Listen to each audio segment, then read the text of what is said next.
All right, hello, ladies and gentlemen out there in the YouTube watch world. Excuse me. Turn my stereo down there just a hair. Uh, Coming at you with a update and a couple of little reviews here to catch you up. The SSK models. This is SSK 036. This is SSK 035. I got this one for my son. Um, you know, still got my gripes about quality control, but anyway, after regulating this one here, I had to change the date on it. But after a whole month, this thing is running 7 seconds faster. So, I think originally these 4R34 movements are 45 plus to minus to 35 plus, if I'm not mistaken. So, but I made this one work. Yeah, we got this in. The beat errors were way out, milliseconds a day. This one was like 1.7, 1.8. And my son's over here was actually around 1.2 to 1.5. And it was running slow. And mine, I think, actually ran fast. It was like after 6 days, it was like almost 2 minutes fast. So, come on. Seiko, I understand, but it could be a little bit better.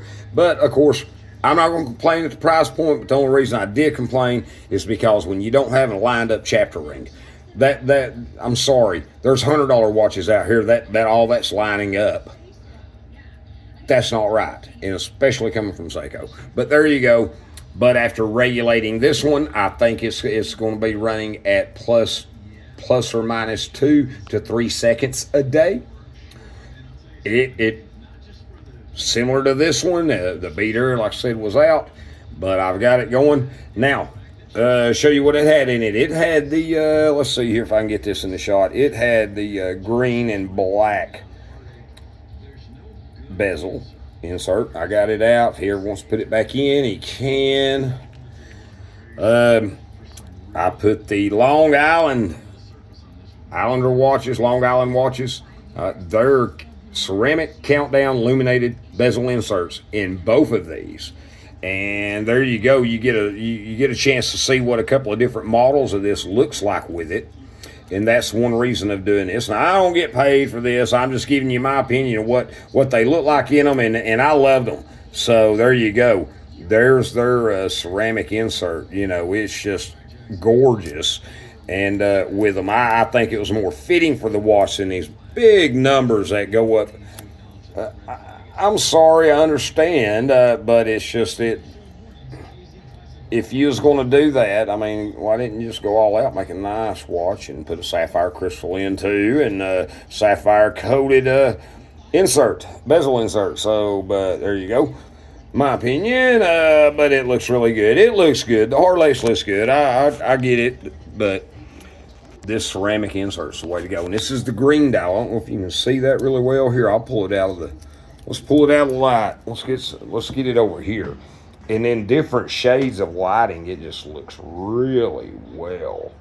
So just to let you have a look of it with that nice dark green dial, it looks gorgeous. So there's what they look like in there. Oh, and he's got the clear coated sapphire crystal with the beveling, but it's not as bad as the Hardlex. Hardlex is crystal that comes with it. The Seiko crystal is really harsh. This bezel meets up really good with this sapphire in here. So you better shot up under the light here.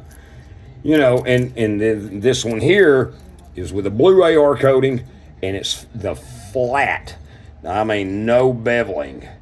So there you go. And be mindful, you put these in for you do-it-yourselfer guys that don't know. I do this stuff for not a living, more or less. I mean, I do, but I don't. But even with these, especially with this complete flat, it tightens up that for the ones that don't like that beveling. I'm fine with some, but that big old beveling like that Hardlex crystal had. No, I am not fine with it, and this is what I like right here. Nice and clean look. And I just think that insert goes with it really well. So that's just my opinion of these and their product that I bought from them. And the sapphire crystals really go good. They're from Seiko Mods. And yeah, that's just gorgeous. That's just gorgeous. Let's see if I can get you the money shot real quick. I don't want to keep you too long. Like I said, I think I covered everything, you know. I did change his bracelet too. He's got the same wrist as me, so he's got a glide lock on here. Yeah, he's got his original right here. I put it all back in, and it's adjusted for his wrist too. We got about the same size wrist. He'll just have to adjust the micro if he has to. Same here. So my guess is he's only going to adjust one or two, you know, like me, depending on the day or what you're doing. But there you go. Let's see if I can get you that money shot real quick, so I don't ramble on too long. Let me see if I can get you a little bit of a money shot here. I got my lights on in the background too of the garage, so let's see here. I don't know if I can get you a little bit of one here without walking across the building and turn them off. Look at that. Boy, that just looks gorgeous with them. Let's see. Let's change the lighting situation.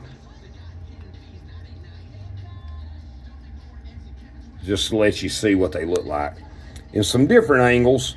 And if you notice that blue AR, I wanted to mention that. I figured, you know what, I'm going to try it over this black dial. And if you'll notice the dial markers for the hour markers are over here. They have more of a sand look, and I like that. You ought to see it in the sun. I'm sorry it's dark nighttime here, but if you've seen it in the sun with that blue AR coating underneath, it gives that dial the markers a sand look at all times. I mean, at night or during the day, and as you can tell, there's a different lighting. You know, you can get it away. You know, if I well, without walking around, if I had the building lights off, you could tell. But just different angles, how the light hits them, the loom blends in really well. So I'm just giving you different angles of it with the Long Island bezel insert and the sapphire crystals in them. And I did the same. His bezel was loose, more free directional than mine, and I tightened his up. I had to put actually a size O-ring thicker in his bezel ring when I went back to make it feel like this one. His was like really just, I mean, too buttery. It was too loose compared to this one. So there's maybe some quality control in the machining, and so who knows. But anyway, got it all going good. There you go. Just want to do this little video, a little update. Still, like I said, I'm once he wears his, I'm hoping his is running out like this one does. If not, like I said, we'll take care of it. I did do a little adjustment, but it should be running just fine now. Oh, and a difference too. Something else, when I changed from the glide lock bracelets, instead of putting a center polished and the outer brushed, on his, it's an all brushed and the side links are polished. And personally, that looks better. That looks better because the top of the face of the case is brushed and the sides are polished. So I thought that really looks a lot better. It makes the watch, gives it some character, like, you know, with that. And I think I'm going to change this one out and do the same thing. Of course, with the polished, that brings the gold bezel ring out with the polished center links. So, you know, you can debate that, but on these, the more solid colors like that without that gold bezel, the more solid colored, I think you'd be perfect with that. It'd look good all brushed. So, an all brushed bracelet. But there you go. That's just my opinion, and hopefully I covered everything. And this is just to let some people know what they look like with the Long Island Countdown bezel inserts on them. They're illuminated. They're really nice. And I just really believe they accommodated the watch better. I'll give you some side shots there. You know, that's about all I got to say about that. You know, there, I'm gonna turn some light up. I don't know, see a little more light on them or how they looked. That green just, I'm telling you, that green, you got to see it when you move it around. I don't want to wear it because I don't want to scratch it up for him. So, but there you go. I just think it looks better with an all brushed bracelet than solid colors. But thanks for looking.